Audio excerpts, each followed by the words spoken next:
صبح بخیر ایران. بریم یه روز پر انرژی دیگر رو با آموزش تنیس شروع بکنیم. فکر میکنیم که الان شما تنیس اصلا کلا بازی نکردین، اومدم بهتون آموزش تنیس بدم. اول میخوام بهتون چوب‌ها رو معرفی بکنم که چه چوبی اصلا باید برای شروع تنیس استفاده بکنیم. چوب‌های مختلفی داریم توی تنیس. توپ رد بال داریم که قرمزه، ببینین رنگش کاملا قرمز متفاوته. یه توپ دیگه داریم که بهش میگن اورنج دات بالز که یه دونه دایره نارنجی روش داره. یه دونه دیگه توپ داریم که گرین دات بازه که یه دات گرین روش داره و یه دونه توپ دیگه داریم که معمولیه، توپ معمولی که همه باش بازی میکنن، توپای تنیس.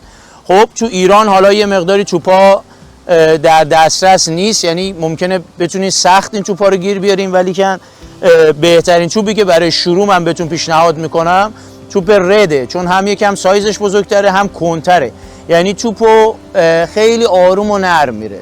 نمیخوایم توپو محکم شروع بکنیم تنیسو، خیلی نرم و آروم با توپ رد. دوباره بهتون نشون میدم، اینو برین توی لوازم ورزشی ها بگین که رد بال تنیس یا که توپ قرمز تنیس برای شروع تنیس میخوایم. بعضی از فروشگاه تنیس دارنش، لازم هم نیست که ما یک عالم توپ تنیس داشته باشیم مثل این که الان اینجا هست. این مال مربیگریه، شما کافیه که 3 تا دونه توپ تنیس اینجوری داشته باشین یا 4 تا داشته باشین، کافیه برای اینکه بخواید تنیس رو شروع بکنین.